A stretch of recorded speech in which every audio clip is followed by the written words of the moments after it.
Welcome to the University of Tokyo. My name is Akira Igata. I lead the Economic Security Intelligence Lab here at RCAST University of Tokyo. And I want to go directly to our opening remarks, who have taken time to come here. Mr. Yukio Teramura, Vice Minister and Head of the Hiroshima AI Process Secretariat, Assistant Vice Minister. Yes, but you'll get there, right? So, Assistant Vice Minister and Head of the Hiroshima AI Process Secretariat from the Ministry of International Affairs and Communication of Japan. Mr. Teramura, the floor is yours.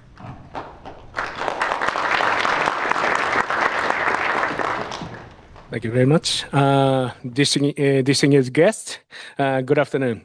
I am grateful to be invited to such a wonderful event and for giving me the opportunity to deliver the opening remarks. The evolution of AI is progressing at a faster pace than ever before.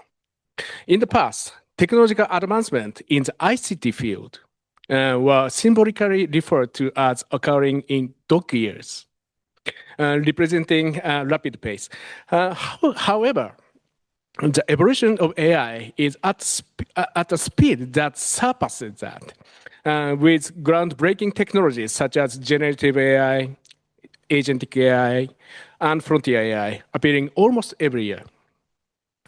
Along with that evolution and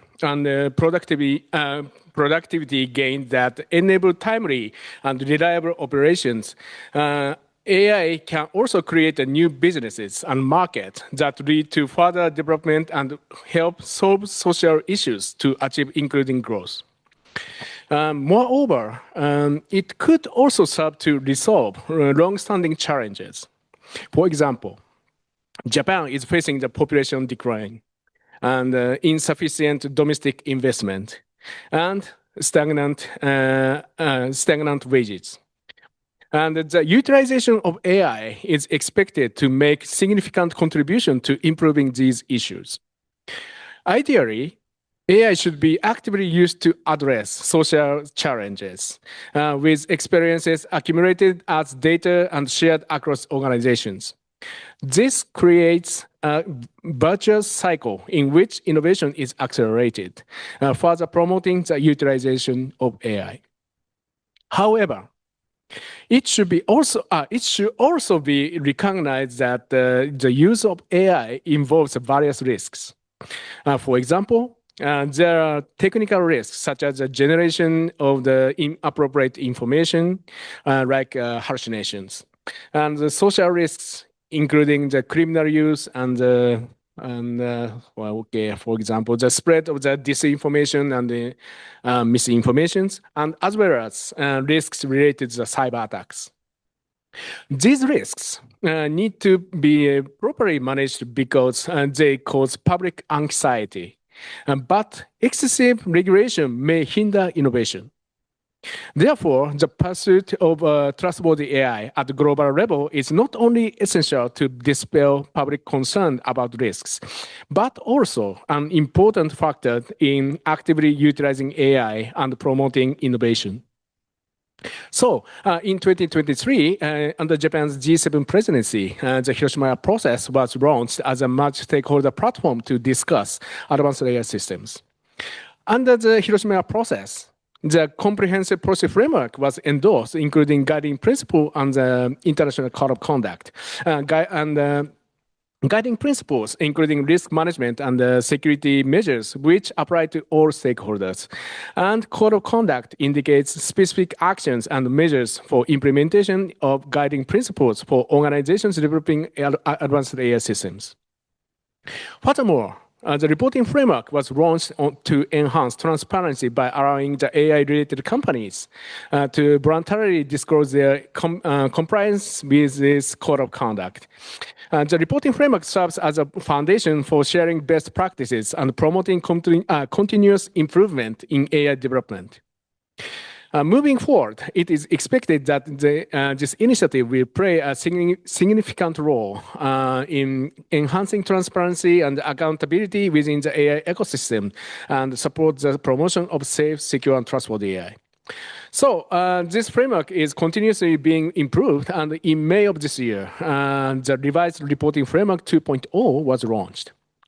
And in order to promote Hiroshima process globally, Japan has established a Hiroshima Process Friends Group, and composed of the countries and regions that support the spirit of this process, as well as the partners community, consists of the companies, international organizations, and civil society. At present, the number of countries and regions participating in the Friends Group is 69.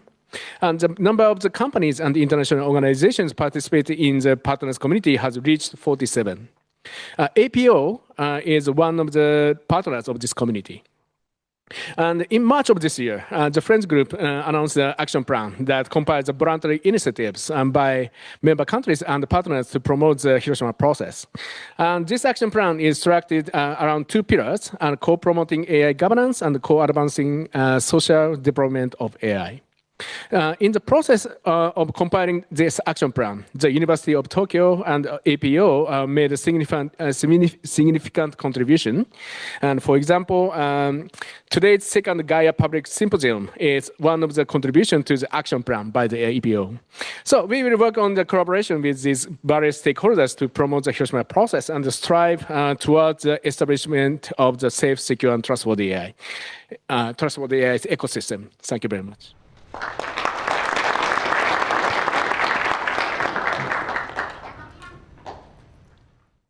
Thank you so much, Teramura-san, for that opening talk. We will be discussing about Hiroshima AI process during our panel discussion later on. But without further ado, please join me in welcoming all of the panelists up to the stage.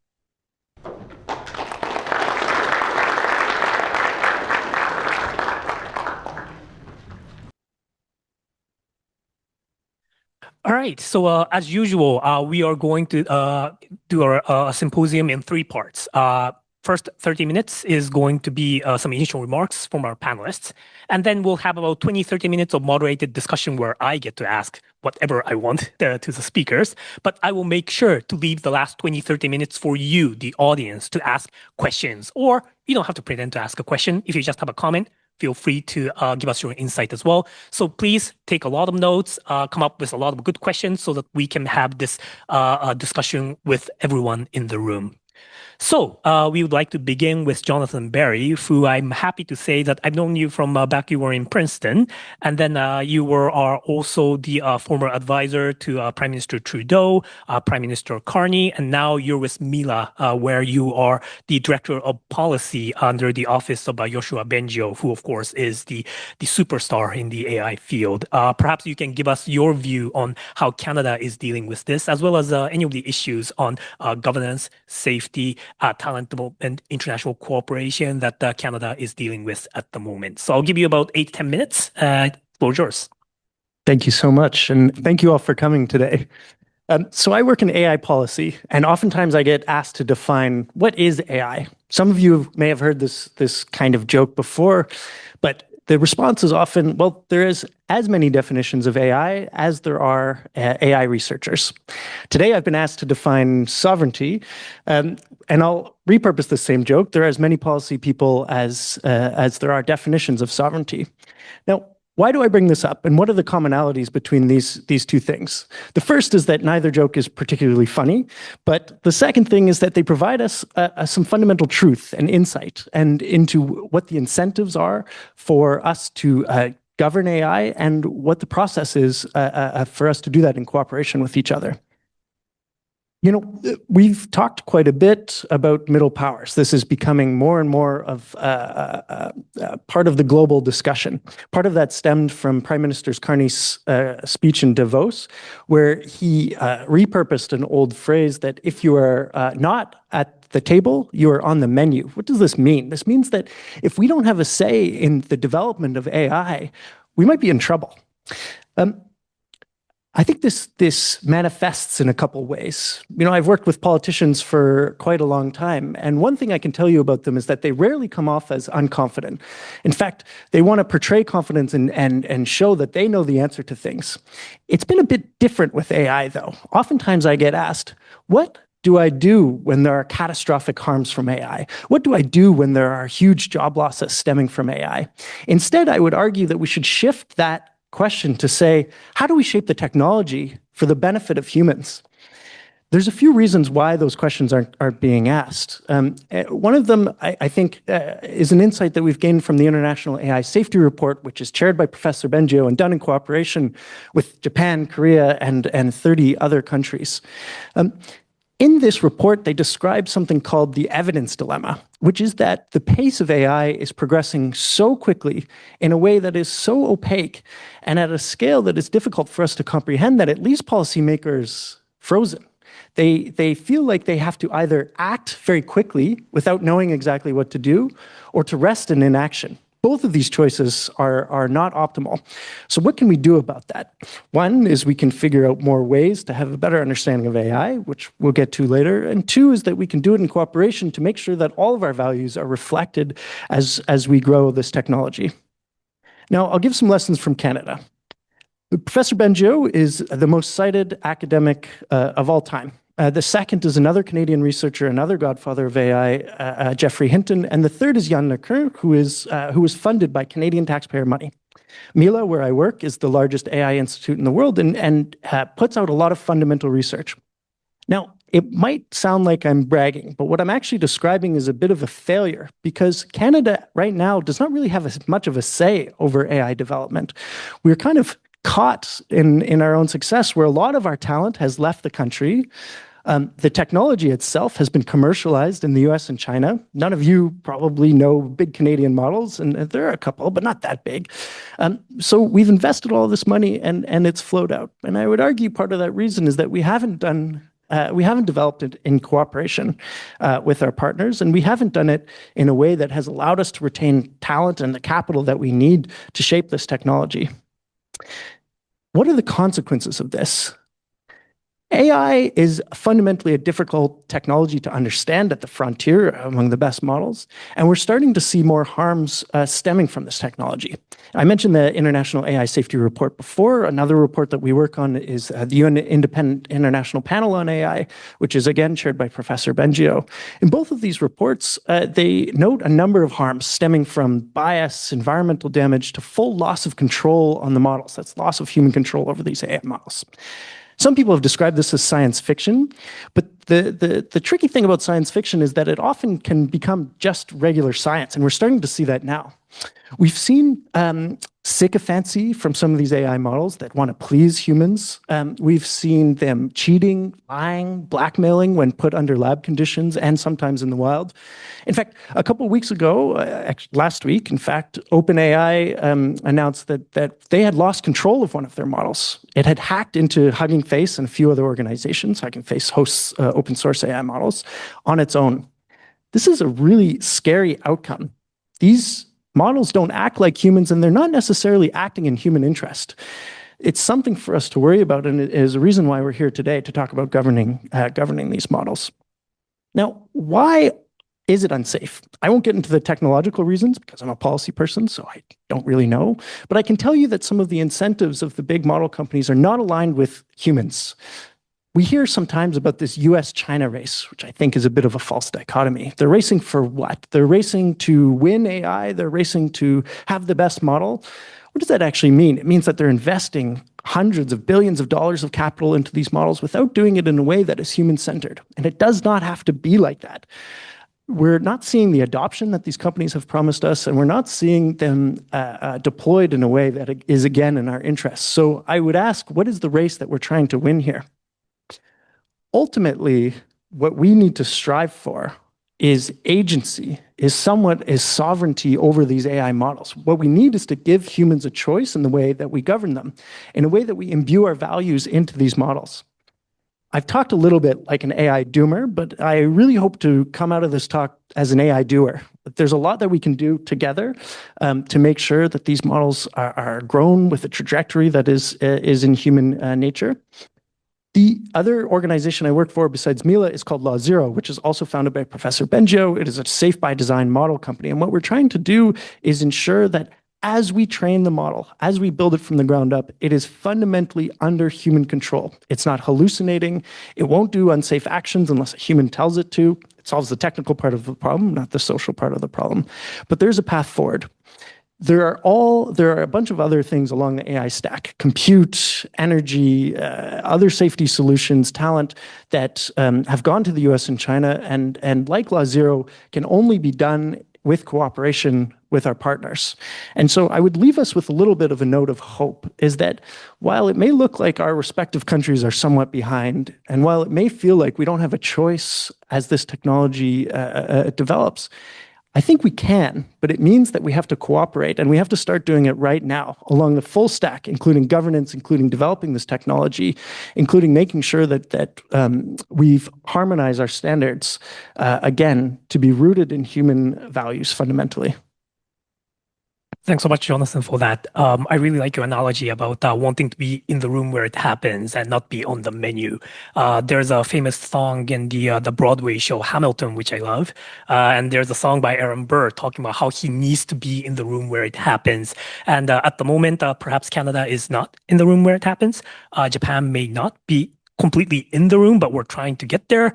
Perhaps South Korea, maybe you can give us the situation there on whether or not you think that South Korea can be in the room where it happens, or at least how you're trying to get there.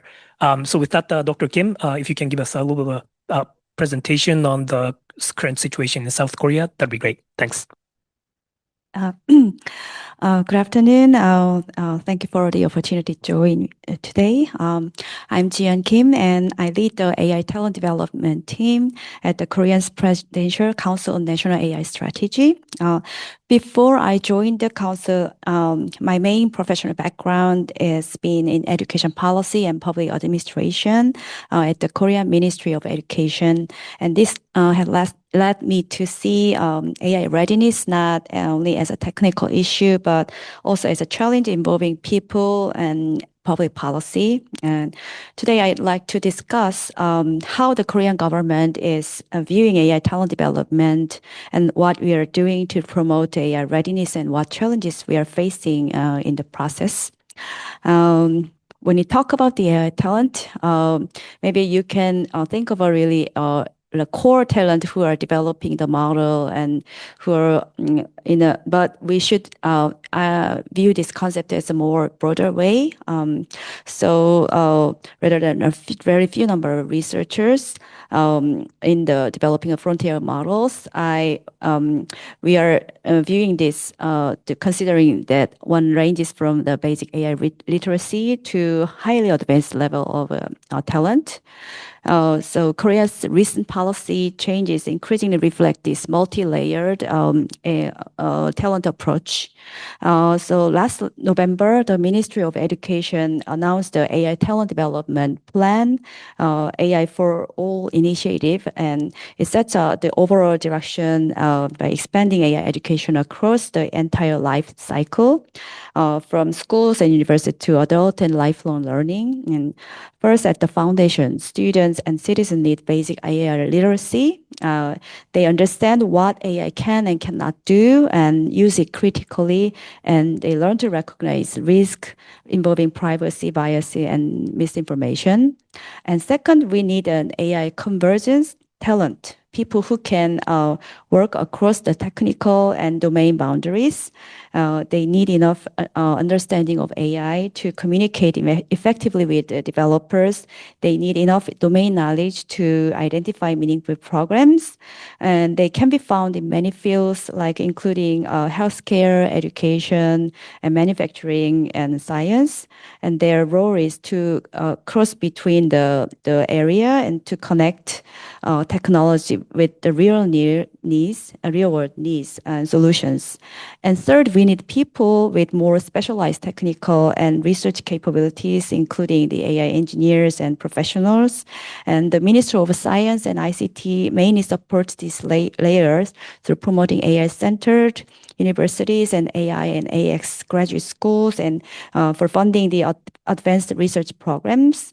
And finally, this multi-layered system must be extended beyond formal education and to people already in the workforce, and where the Ministry of Labor take part in. The workers will need both upskilling and reskilling as AI shapes tasks and their occupations.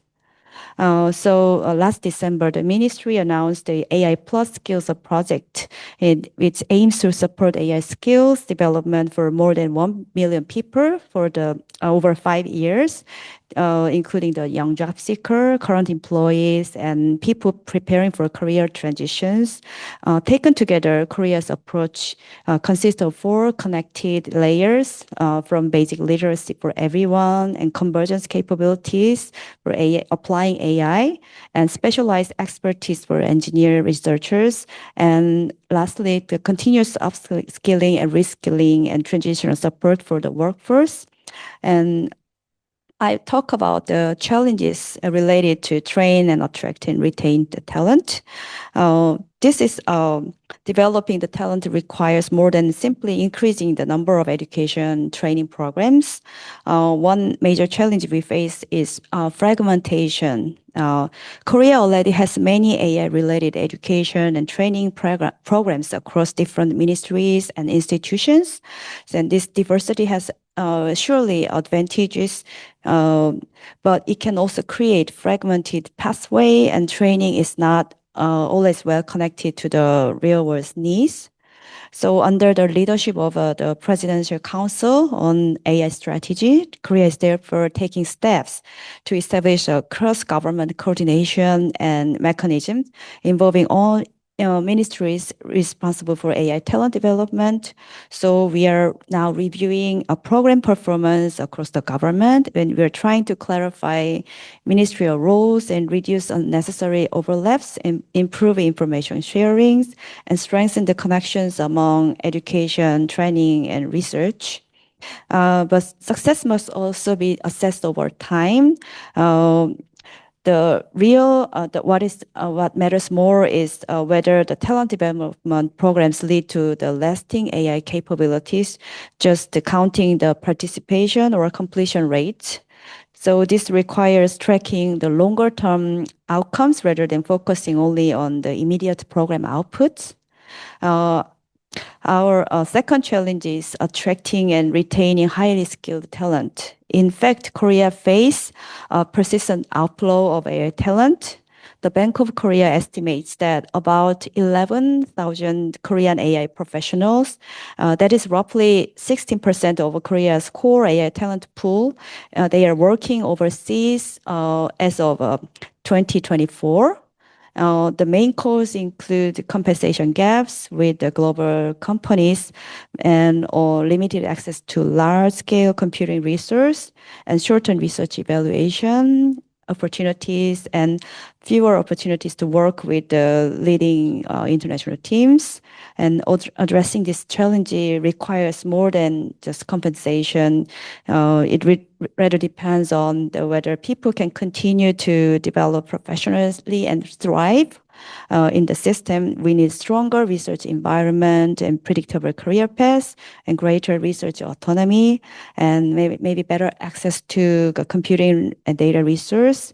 And we should also promote to the brain circulation by creating attractive opportunity for the overseas Korean researchers to return and for global talent to build long-term careers in Korea. And ultimately, attracting and retaining talent depends on the overall quality of the ecosystem.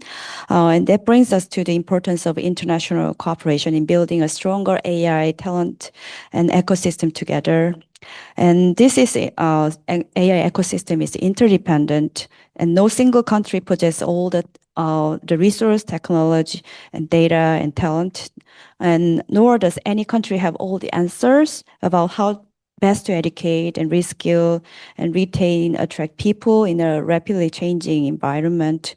So we therefore need to bring together the international experience and expertise, and by sharing the evidence, comparing different approaches, and learning from one another, we can build stronger AI talent system which are suited to our respective national context. So AI talent development can become a foundation for shared innovation, safety, and prosperity. Thank you. Thank you so much. We've already heard about the importance of talent development from Canada, now from South Korea. To be honest, we just had a closed session where someone from the Matsuo Iwasawa lab at the University of Tokyo was talking about its own talent development program. And I know we have a couple of folks from that lab as well as some of the alumni here. So I may try to ask you guys to give us your take on how Japan is dealing with talent development during the Q&A session. So please be on alert. Last but not least, we have Dr. Win from the SoftBank Intuitions, who is the chief, I want to get this right here, chief research scientist of responsible AI team to focus on the more of the AI safety aspect. Dr. Win? Yeah, thank you very much for having me today. I'm very glad to introduce the more technical viewpoints about applying AI safeties in the industrial environments where we are develop a sovereign AI models for Japanese people. So I'm from the responsible AI team, and I will introduce in the top-down viewpoints. In our companies, we have the responsible AI team and the AI governance office, and we together develop what we call the AI foundation rules, which is like the constitutions, like Anthropic's cloud constitution that's similar to the human constitution, is like develop a very high level viewpoints on what should the ideal behavior the AI model should be done. And within the AI safety rules, we develop the model specs similar to OpenAI model spec for specific models, in which we like making detail with kind of specific behaviors the model should behave in some case with some example, and how we can control and ensure the safety. So it's about the policies. And the next, this is about like safety alignments and external safety enforcement. Because for the models during deployments, we want it to be safe. But do not like try up with utilities. The model cannot like reject every questions of the human just for safe. So there are two approach. The first one we call intrinsic AI alignments. So during training models, so we have several steps like retrainings with very large scale of data, and then we have some supervised fine tunings, GRPO, something like that. And at the post-training, so we perform safety tuning to shape the safety behavior of the model, teach the models which is right, which is wrong, what should we do if the user asking some dangerous questions, something like that. But in reality, it is very complicated, and there are many cases that our safety instruction cannot cover everything. So that's why we also have extrinsic guardrail models which monitors the inputs or the outputs from to and from the AI models. For example, we monitor if the user prompt given to the model is safe or unsafe, and we also monitor if the model answer is safe or contains some unsafe instructions like guiding human how to do to make a bomb, make some chemical weapons, something like that. So we call this guardrails. So it requires a very comprehensive preparation of the training data set so that we can like check the model's behaviors in both intrinsic and extrinsic ways. And the third one is about benchmarkings and red teamings, because for benchmarking, we need to know which level of safety the model is by provide some test set. And for red teaming, so we try to attack the model to see at what levels the safety alignment will be break. And based on those results, we can improve further the safety of the models. But the problem is that for the benchmarks, most of the benchmarks now available, like public benchmark, is in English for like more Western oriented languages and also cultures. and mostly it's about only text models. So the benchmark data for vision language models or images is very limited, and most of the sample is from Western countries.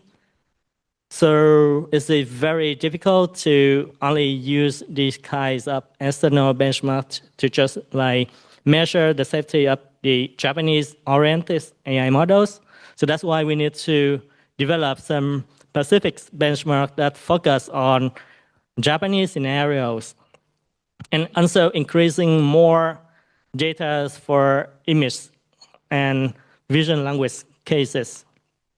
Because there's many cases like if you input the safe text to request to the models, but answer including some unsafe image, so the models might respond unsafe. Or even like both the text and the image is safe, but like in the combination is from the unsafe meaning. So how we can cover everything, every case like that? And for unsafe images, it's very difficult to find in the internet due to many restrictions. And one of the solution is to do synthetic data. But the problem is that the distribution of synthetic data is very far away from the true distribution, real images. So how they can solve this problem? And the other case is that in many benchmarks, we need to have adjust models to just if like the answer is safe or unsafe, something like that. But most of the just model is AI, so it's a chicken egg problem. So we want to have a judge to measure if the AI model answer is safe or unsafe, comply with some kinds of principles. But it's also use another AI model. So if this model was trained using similar data, so it cannot foresee every case or being biased exactly like what the target model is benchmarking. So it provides the the result is not very accurate, and we cannot trust this one. So we need many human effort for annotation, for manual checking to improve the qualities of the benchmark as well as the evaluations. Yeah, and next is about, I think this is my personal viewpoints of like how Japan can use for AI safety and responsible AIs. So in the Hiroshima AI process, I think Japan positioned itself to break the connection between the US and the Europe in terms of AI safety. And it's the previous panel session, the first one here. So there's one person from OpenAI, and I asked them, so because he's from OpenAI, so I asked if like in US, there's many companies who are developing advanced AI models like Google's, Anthropic's, OpenAI's. So are there any environments or means for collaboration in terms of AI safety or research about that? And the answer is no. It's like make me very surprising because they are like developing a very high capability models. But like the research for safety alignments, improving the safety of AI models, like there's no common truth between the companies. So I think what Japan answer in the Asia region, which is very diverse in terms of languages, cultures, and religions. In the previous session, the UN's people's answer talk about like building inclusive AI for everyone. So what if Japan like being approached to establish some joint research or a common environment so that different companies around the world with governments can like sitting together to do research. As we have some like conference or working groups to doing research about AI safety, and also improving the benchmark with like multiple languages from multiple cultures, especially like Asia languages benchmark, for example. So that is what I'm thinking about. Yeah, thank you very much. Thank you so much. So my primary takeaway from your talk was the fact that if our countries are going to be pursuing sovereign AI, then we also have the responsibility to come up with sovereign benchmarks and sovereign guardrails, like you said, because different languages have different, vulnerabilities. And if we try to catch up with the frontier models and come up with a great sovereign AI, not the benchmarks and guardrails that are needed that applies well with those sovereign AI, then we might end up with the problems like MUTOS or with the OpenAI's new model that has been kind of stringing all of these zero-day vulnerabilities together. So now we're going to go into the panel discussions. Perhaps my first question to the panel, and feel free to pick up any part of the question.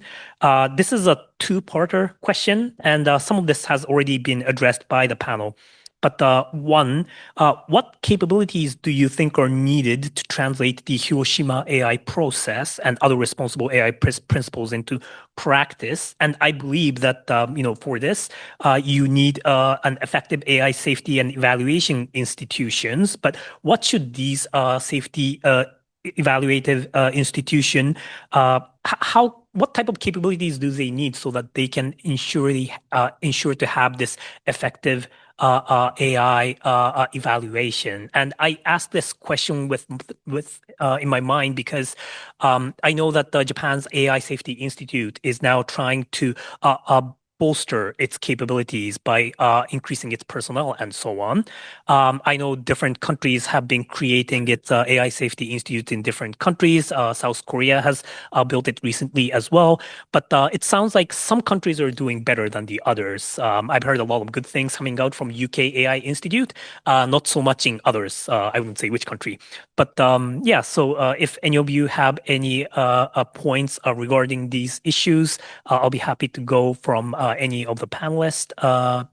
Jonathan, do you want to start? Sure. Thanks for the question. The Hiroshima AI process is one of the gold standards out there. We're really grateful for Japan's leadership on it. Canada is a part of it. MILA, the institution that I work at, is a part of it. But ultimately, we need to push further. Your question is getting at something that I think is very important for us to remember, which is that right now, we don't have full access to what's going on with these AI models. Now, some of that is due, again, to the fundamental nature of the technology. But there's a social issue here, too, which is that we don't have the ability to demand the right type of data, the right type of transparency from these model companies. Why is that? Part of it is what I described before, is that countries like Canada really aren't at the table. And so when we demand transparency, particularly from American companies, the United States will respond and say, well, what you're doing is trying to stifle innovation. You're slowing us down, and they threaten to sanction us. This was a very real threat that they did to the European Union under the auspices of the EU AI Act, which comes into force, I believe, on August 2nd, where they have the ability to ask for certain documents in private from these companies, which is a bit different from the Hiroshima AI process, which tends to be more public. Transparency is two parts, though. It's not just about getting the right information. It's about being able to process the right information. And here, the UK AI Security Institute, which you mentioned earlier, is really doing quite well because they started early. They do simple things like they pay higher salaries than the rest of the civil service to get the right technical talent to look at this. Countries have come to us quite a bit to ask, how do we get our Security Institute or Safety Institute to look like the UK ACES?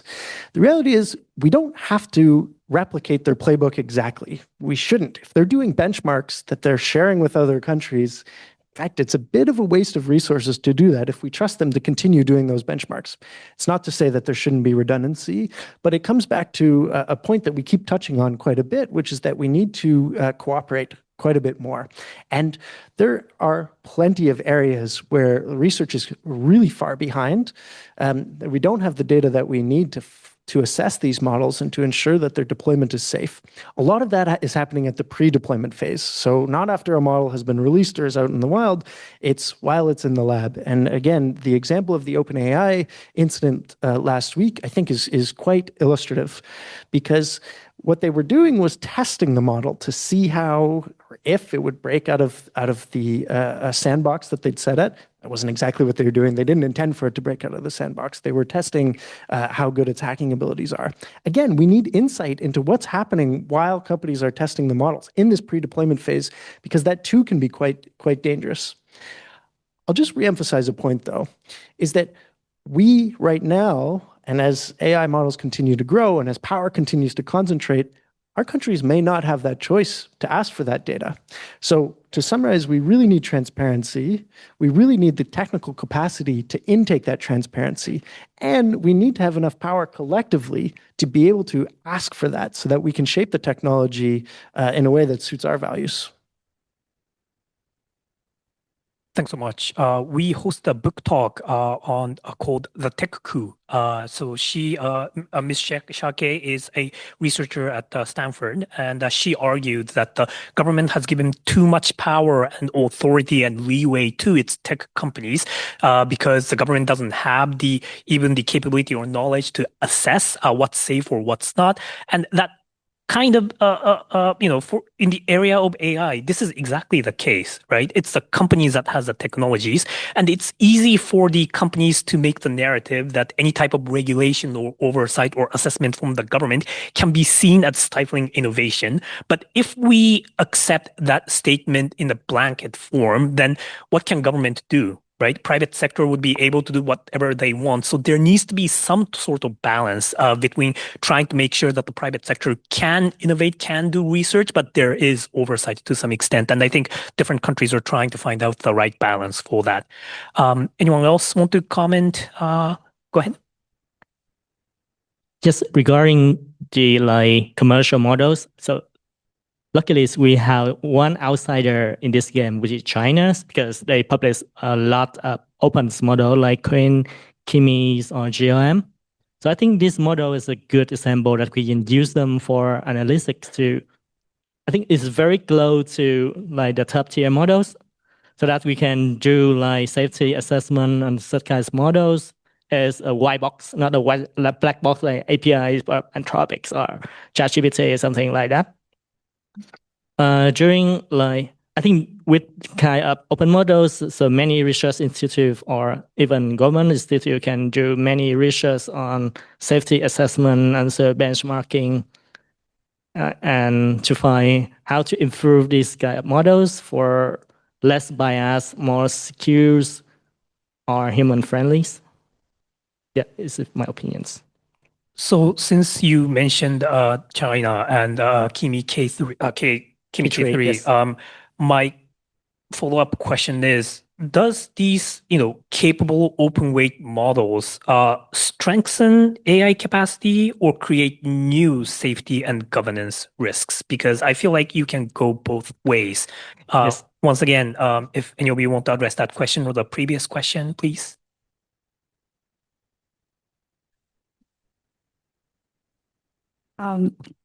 I just want to add some maybe the importance of the human talent development in such area, in specialized area. So, and because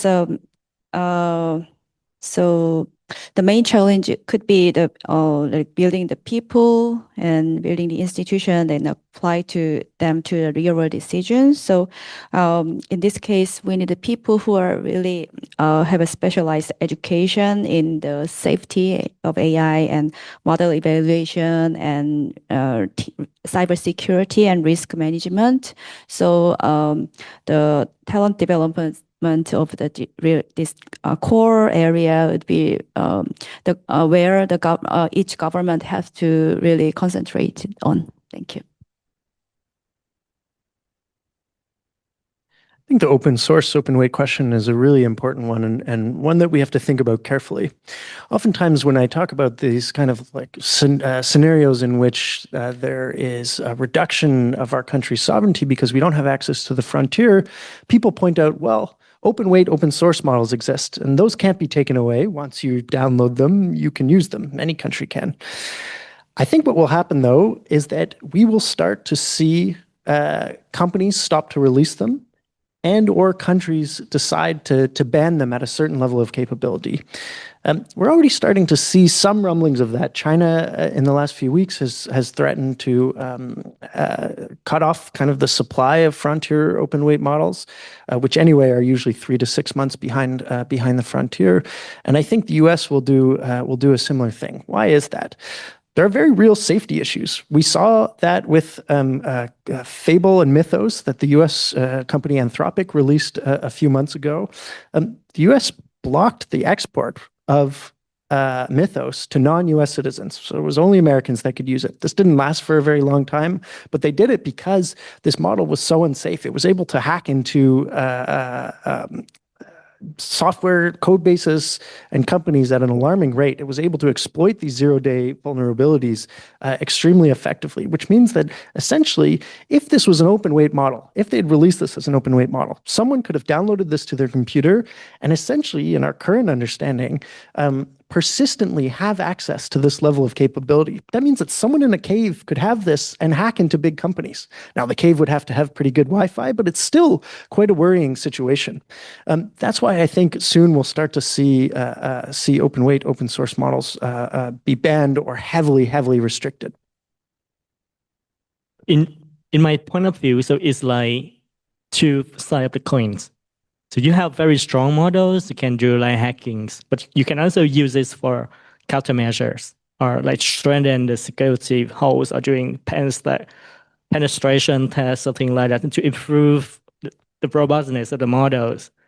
So because if the models cannot find these security holes, so maybe some other normal people in some certain time can also discover this.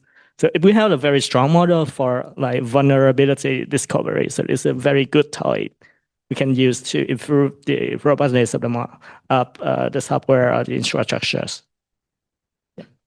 So we're in this difficult situation where technology is rapidly developing, and we want to, of course, push for more development so that we can have AI solve all of our problems.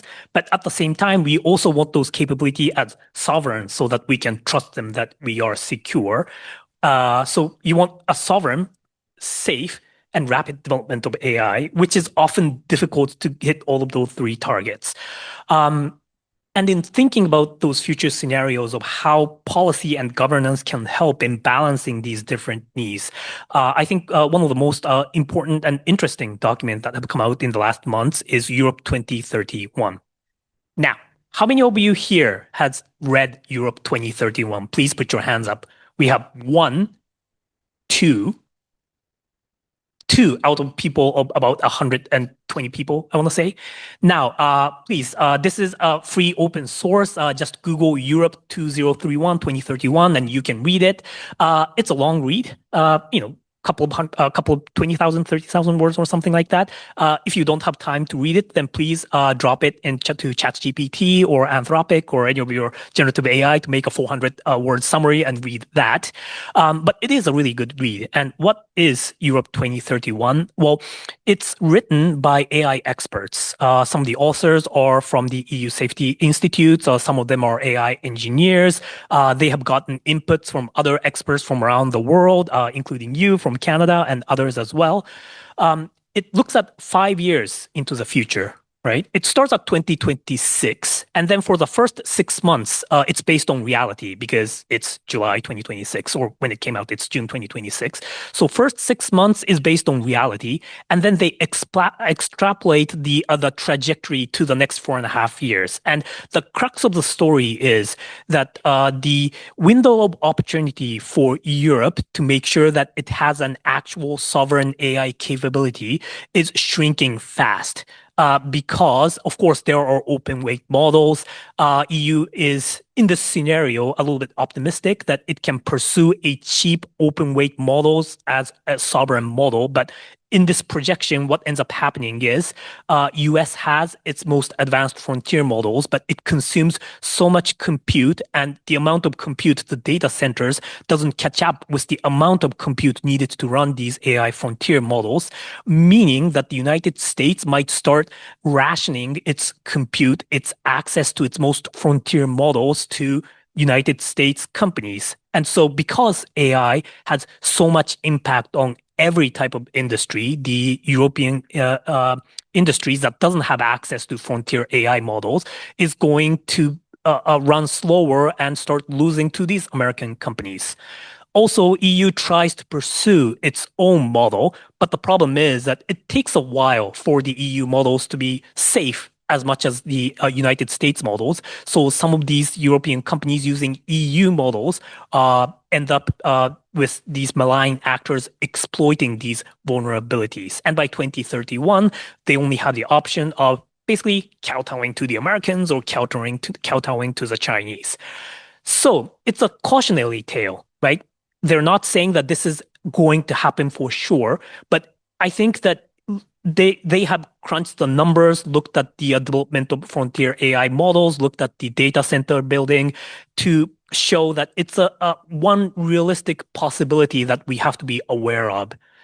So with that, my question to you is, one, should we come up with our own Japan 2031 or Asia 2031? And if anyone in the room is willing to fund that project, we can have an academia, think tank, government cooperation looking at this scenario to see how this next 5 year is going to look from the East Asian perspective.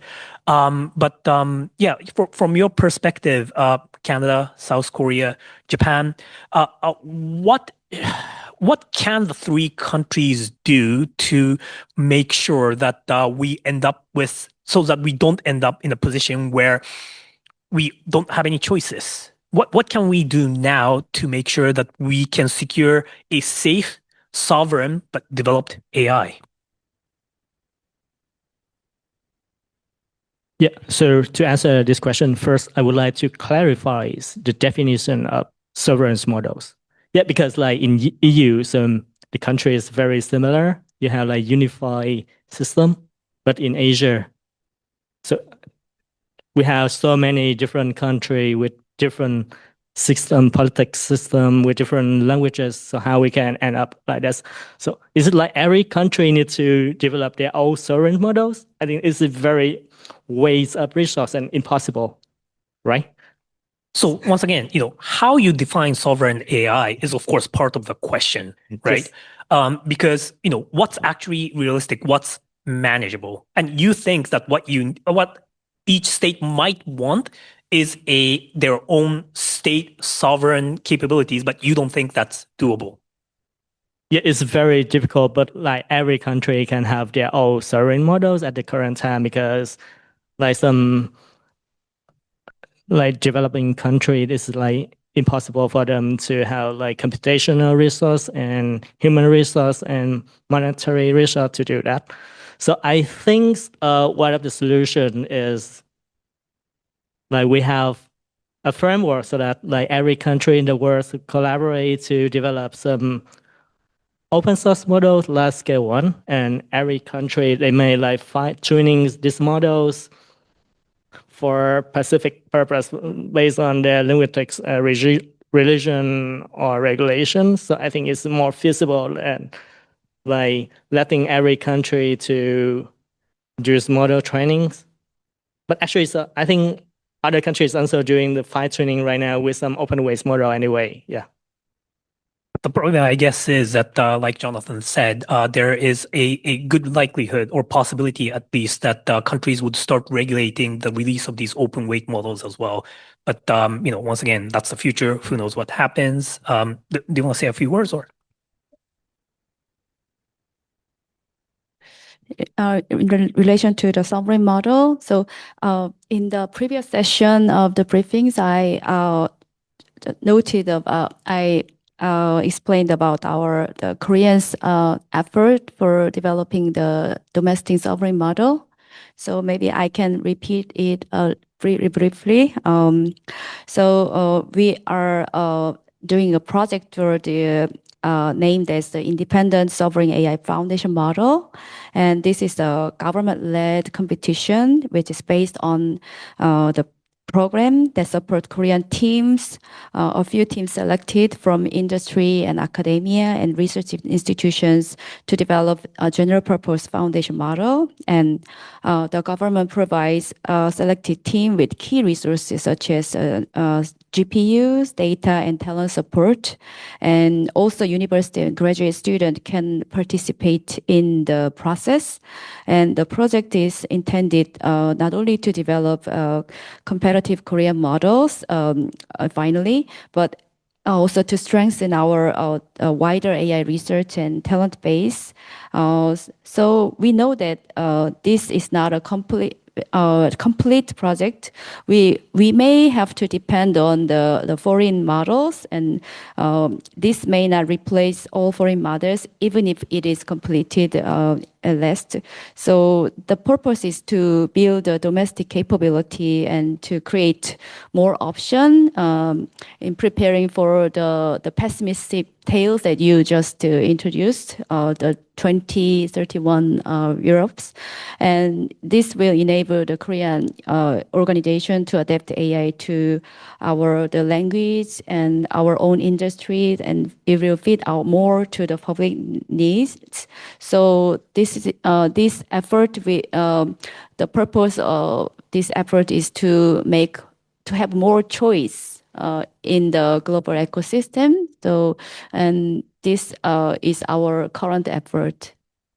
So it sounds like Korea's goals are similar to that of Europe. EU wants to have a choice that's different from the US model or the China model. And now you're proposing that we'll have US, China, EU, and the Korean model.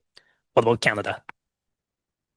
First, I would give another plug for Europe 2031. It's entertaining, and if you don't want to read that many words, it comes in a podcast form, and I think they're translating it into a few languages, but we'll see. It is just one scenario, and I really applaud efforts like what Korea's doing. Japan just launched the Frontier initiative that's based to build frontier models for physical AI, which we desperately need. Ultimately, if Korea succeeds, if Japan succeeds, it's good for Canada. We're going a bit of a different way because right now we recognize that we probably don't have the capital needed, the access to chips needed, the talent needed to be able to build the model on our own. So we're really leaning into international cooperation, and we're doing that with two companies. One is Cohere, which is an existing frontier model or foundation model company, and one is with Law0, which is the company that I work for that's building an international coalition to help us build that both with funding, with talent, and with access to compute. You know, in this Europe 2031 scenario and in feedback that we often get, they say, well, the Americans are too far ahead. The Chinese are too far ahead. But again, I would go back and ask, too far ahead in what? Right now, when we use these AI models, they hallucinate quite a bit. They're very sycophantic. And I want us to think about it through the lens of hiring. If I'm going to hire an intern, do I want one that hallucinates? Do I want the one that's constantly essentially lying to me, telling me that I look handsome? I might like the latter part of that, but it's still over time, you still can't rely on this person. Why then are we going to use models, deploy software that does the very same thing? We're starting to see this narrative crumble a little bit, where there is a big adoption gap, particularly in industries like precision manufacturing, which is huge here in Japan and in Germany, in government where we desperately need it to increase productivity, in defense, et cetera. If you can't rely on the model, you're just not going to deploy it, or you're going to deploy it in a way that hurts your company, or hurts your government. So when we talk about catching up, I think we have to think about it slightly differently. It can't just be copying what the Americans do or copying what the Chinese do. We have to lean into our values. And what we have is societies that are based on trust, mutual cooperation with each other, where we can build safe by design AI, not just because it allows us to imbue our values and it reduces these unsafe actions, but because it's the thing that will allow our economy to really grow if we have access to this model. Again, Law0 is one such effort, but there are a number of ways to get there. So with that, our half an hour is up. We are going to leave the rest of time for Q&A with you, the audience. So this is what I'm going to do. Please put your hands up if you have a question or comment. When you ask a question, please first identify yourself and then make sure that your question or comment is less than 30 seconds. So we'll have 1, 2, and 3. So we'll start with Maya.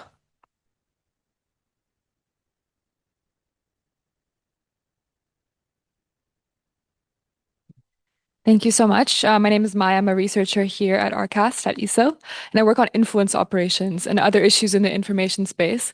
And I think that some of the conversation around AI sovereignty overlaps with some of the questions on sovereignty in the information space, where some countries have chosen to close their internet completely, like China, gradually Russia as well, because they want more sovereign internet.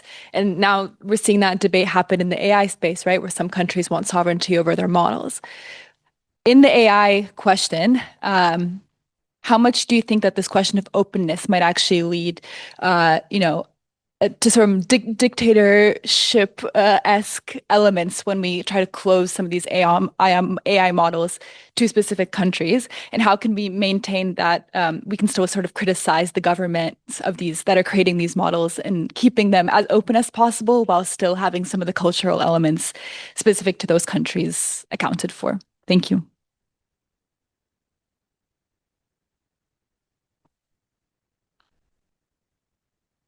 Hi, thank you very much. I'm Kenji Kawase from Nikkei. I'm a journalist. Actually, I have two questions, if I may. One is on the aspect of cooperation and collaboration that you were talking about. When it gets to specifics, I mean, because you're involved with many countries other than U.S. and China. So many of them. Goals are different. Objectives are different. Korea is trying to be G3 along with U.S. and China. So how? It's always this question of how, in a realistic way, and also at the same time, there's a speed element. You mentioned that speed, we need to be sort of kind of slow down a bit and think of a way to sort of come up with a better solution. But speed also is an aspect, I believe. So if you sort of elaborate a bit more on the how aspect when you talk about collaboration, especially we're not like EU here. Not Europe. We don't have NATO. We don't have EU. Asia is really different, one by one. So that aspect, and then China is sitting right next to us. So, and then the other one is about the when it gets to control. Say the United States, U.S. government is restricting the access to their AI model to their own citizens. In this world like now, like we live in, how could we sort of differentiate?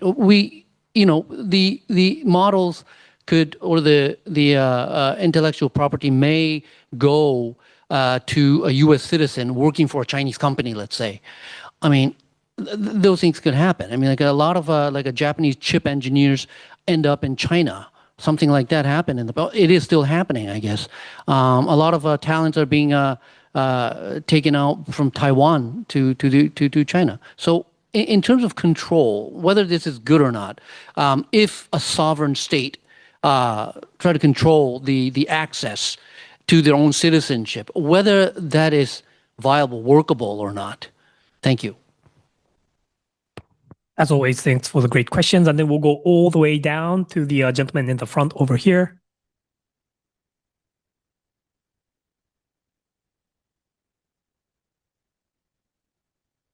Thank you very much.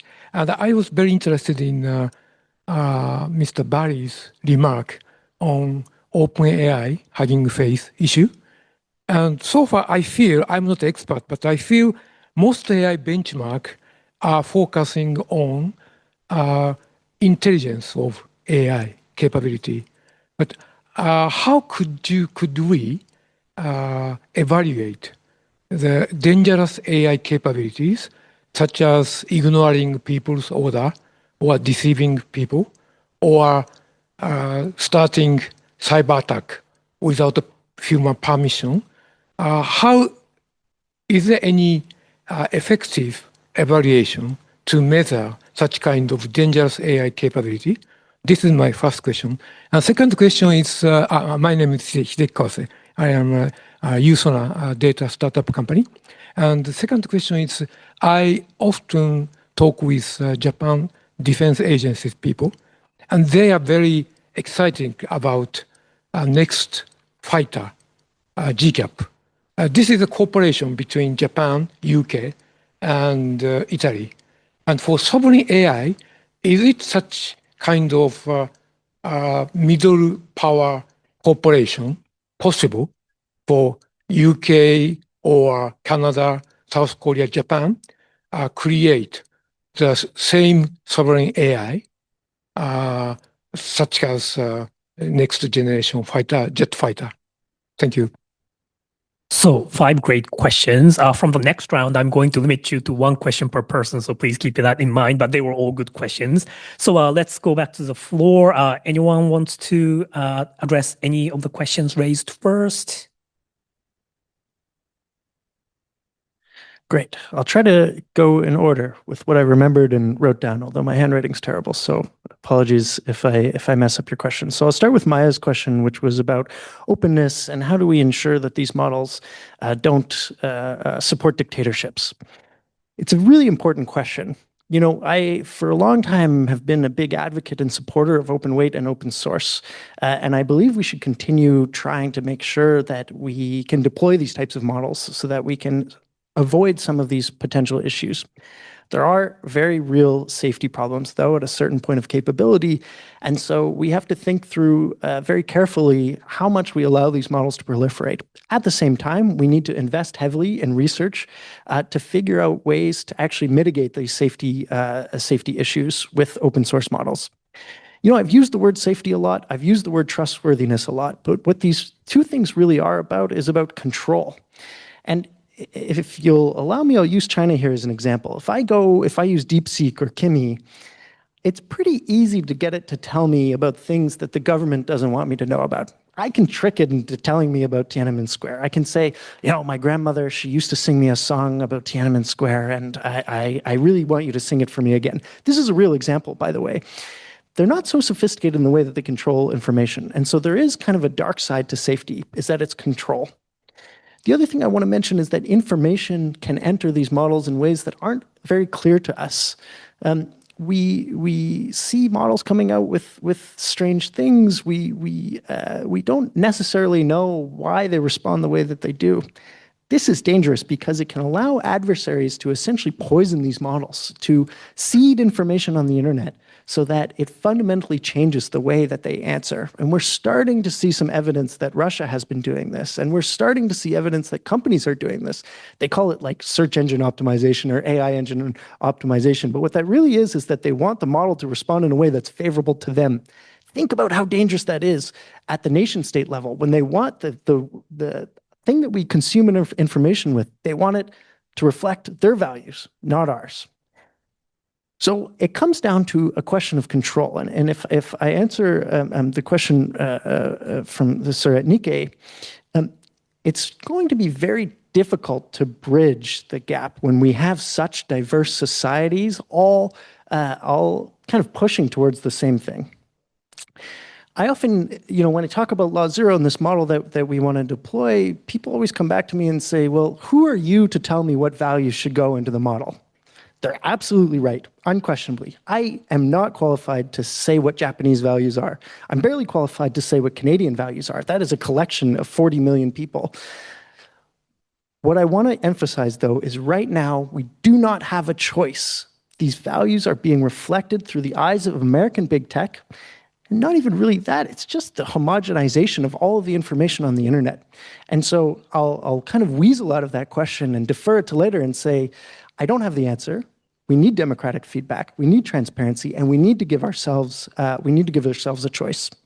You asked another quick question about the American, it being restricted to American citizens, and I'll answer quickly, is that I believe that the US restricted it to American citizens because it was the policy lever that they had at hand. It was a quick answer to a question that they weren't prepared for, and I don't think you'll see them do it in that way in the future because of some of the things that you raised. I think they'll find another legislative or policy approach. I don't know what that is, though.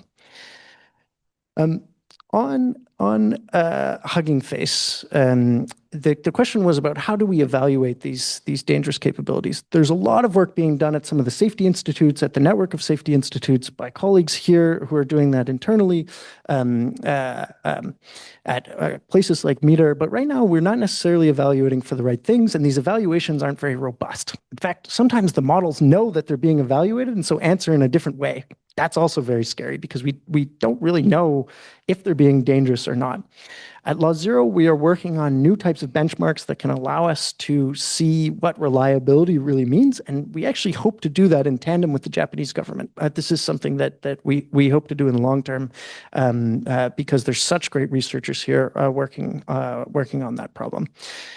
Lastly, on sovereign AI, this, because of things like Europe 2031, because of what we've seen coming out of the US and China, I think we need to figure out how do we structure this coalition despite having a lot of diverse needs. We're also kind of far behind, so it's going to be tough to start from scratch. I think we just need to lean into what our strengths are here. And we need to lean into some of the work that's already done. There are great model companies outside of the US and China. Korea, for instance, I saw a stat that you showed at the earlier briefing that showed that it's number 3 for number of very good models that are deployed. Canada has Cohere and Law Zero. There's a lot of work being done on chips and physical AI in Japan. I don't know the exact structure. We've seen cooperation in the past, like the fighter jet program with Airbus a long time ago in Europe. I won't be prescriptive about what we need to do here, but what I can say is that we need to start working right now. Otherwise, we are going to go behind, fall even further behind. We need to pressure our governments to have an understanding that we can't rely on the US or China. We have to rely on our collective sovereignty. As we always say, the best time to start was yesterday. Right. I don't want to be. Yes, I have one idea to answer the first 2 questions. So let's use the computer operating system as one example. So now we have Windows, we have Mac OS, and we have Linux. And Windows and Mac OS are closed system, which is similar to frontier models. And Linux is an open source operating system. So can we do the same for AI model training and developments? Like we establish a framework so that like reliable country can be like invited to the development of such kinds of mutual models. And each country can contribute like training data or computation resource or talents or R&D, something like that into this one. And because like Linux have many variations, so we can perceive it like the sovereign model. So each country can customize the Linux to be like specifics for their own benefits. So how we can like establish such kinds of platforms? So I think we can solve the issues of sovereign models. Thanks so much. Anyone else want to add anything, or if not, we can go to the next round. So once again, please put your hands up again if you have questions. We have 1, 2, 3. So we're gonna go from the front. We'll go with the gentleman in the front, then 2, then 3. Oh, we'll start from him. Thank you so much. I am Kotaro Nakamura from the SoftBank Corporation Government Public Affairs Division. My question is to Dr. Kim and Mr. Barry, if I may. We talked a lot about responsible AI governance and the regional tech cooperation, I believe. And if my question is regarding the expectations for Japan, if you were to name anything, what specific roles or capacities would you hope to see Japanese partner to bring to the table? Or I would say Japanese industry partners, if I can be, well, business oriented. Thank you. Great question. SoftBank is one of the companies that can actually deliver on this, so that's great. Thank you. My name is Gabo Shaprini. I work for GR Japan. It's a government relations consultancy. And I like to stick with the concept of sovereign AI and ask you to educate me because I'm still having trouble understanding a concept, what it really means. It's so fluid and changing what AI, sovereign AI can mean for Canada, Japan, Korea. I understand it's not a Galapagos Island approach building a made in Japan AI model, but building on capabilities and access to models. But how can a country like Japan or Canada exercise sovereignty in the field of AI when most of the population, businesses will keep using the most state-of-the-art competitive US or probably Chinese open source AI models? Can you exercise sovereignty, or it remains a black box for regulators, policymakers? Thank you. Thanks so much. And then I believe we have a question on this side. One more. Yes. Thank you very much. My name is Makoto Uchi from the International House of Japan. My question is to Director Kim from South Korea, but I would be happy to hear from other speakers as well. In your opening remark, you touched briefly on the issue of brain drain. In other words, top talents in the AI domain leave South Korea and work for companies and overseas. I think Japan shares the similar problem, and so do other middle power countries, perhaps like Canada. So my question is there a room for those countries, including Japan, South Korea, Canada, or even other middle powers to work together in this problem? Or is it ultimately competition among those countries as well as with the United States and China? Thank you very much. Great set of questions. Who wants to start?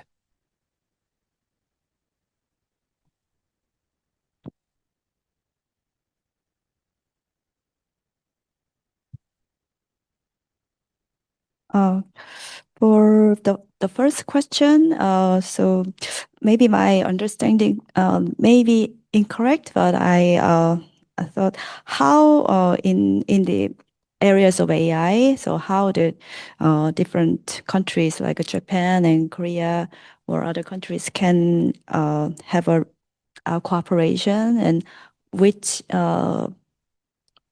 companies will be more competent in cooperation? Is it maybe could you so I think you're trying to address the last question, right? Just the last question. Or so yes, the brain drain is quite serious in Korea, and so the government, especially the government Ministry of Science and ICT, is trying to deal with this one by introducing more competitive programs that funds the postdoc researchers or junior scholars to stay in Korea. For example, AI Star Fellowship, or also the government is subsidizing the AI-related companies if they hire the personnel who are educated, who had a major graduated from the AI majors.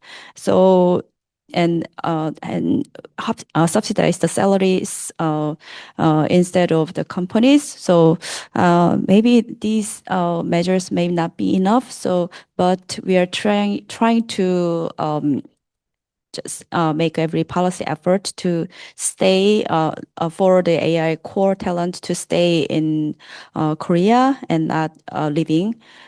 So we can have some kind of we can heads up between the companies who are suffering from the same problems, and because their maybe major destination could be the US or China. So even there is a brain drain to China.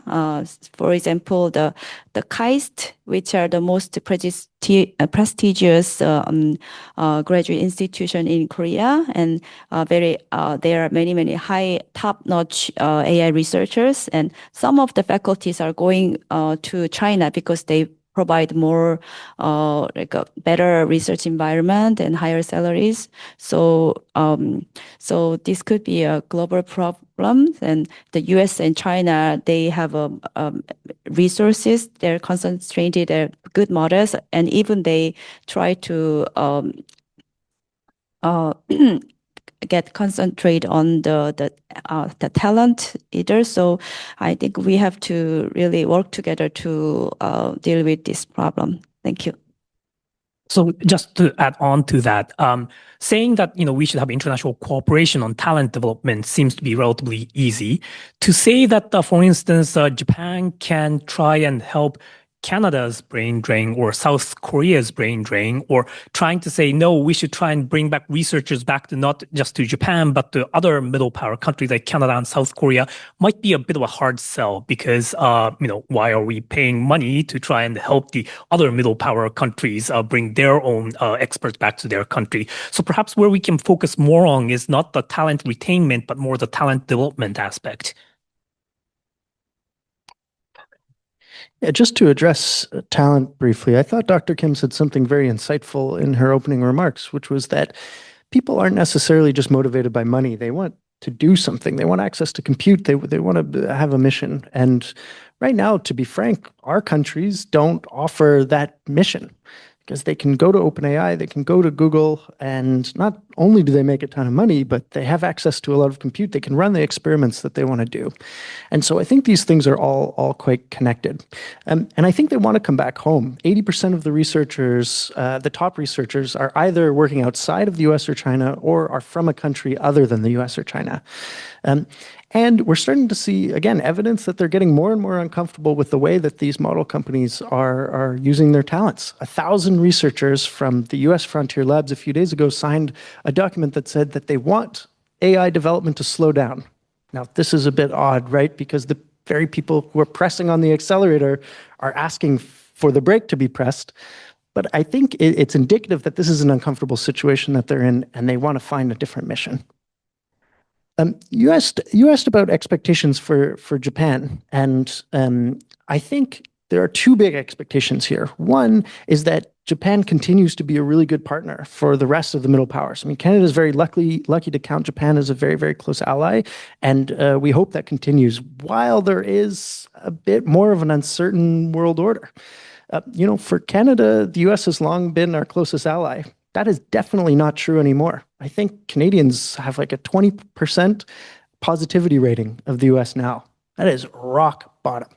We need help, and we need to continue cooperating, and we can't, we shouldn't be divided by short-term financial incentives that the US might be dangling. And that means that Japan needs to continue investing into initiatives, like I mentioned earlier, in physical AI, in Rapidus, other types of chip development types of things that I know SoftBank is quite involved with. We need to continue doing that because it's good for all of us. Sir from GR Japan asked to clarify on sovereignty. And, I made that silly joke at the beginning. It's really, really hard to define for a reason. So I'm not going to give you a satisfactory answer. But what I will say is that, we need to have a choice when countries want to use coercion against us, when countries want to impose their values on us. And right now, the trajectory is not such that we have that choice. If you read Europe 2031 or you think it through on your own, there may be a world in which we become essentially digital vassal states where we have to rely on the US or China. And it is both of these countries. 70% of Silicon Valley startups don't use American AI, they use Chinese AI. So it cuts both ways, and that may continue.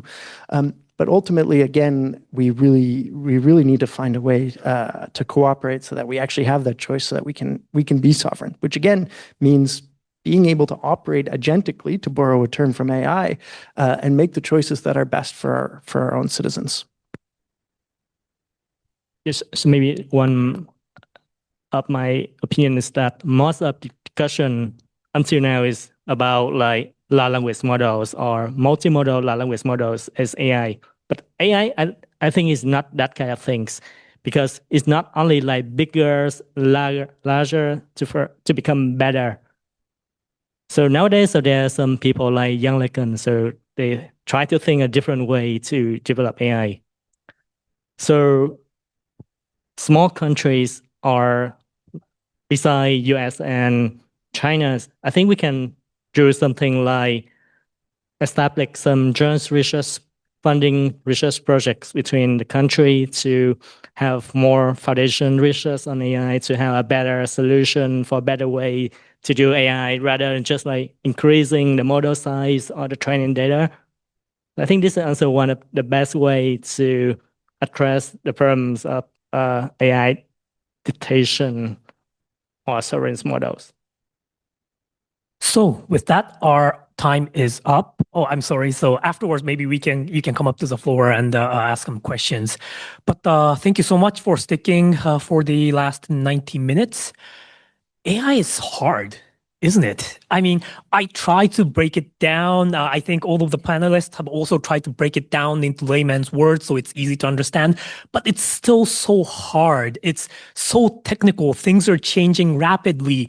There are many technical terms that are difficult to understand, but I think we need to have more of these kind of discussion because AI can't be just left to the experts. It's going to impact all of us. Some more than the others, but it's going to impact us. So we need to learn more about this. We need to try and make sure that we have information out there so that we can access them in a way to shape our opinions. And that's why I think, it's really important for universities to have these type of open forum where we have businesses, government, academia, and think tank from different countries to come together and discuss about not just the technical development of AI, but talk about the policy implications, governance, what it means for us. And if any of you in the audience would like to work with University of Tokyo and sponsor some of these events with us by providing, donations or joint research on these issues, please let me know afterwards. So with that, thank you so much for joining us here and online. Please, all of us, join me in thanking the panelists for their fantastic talk.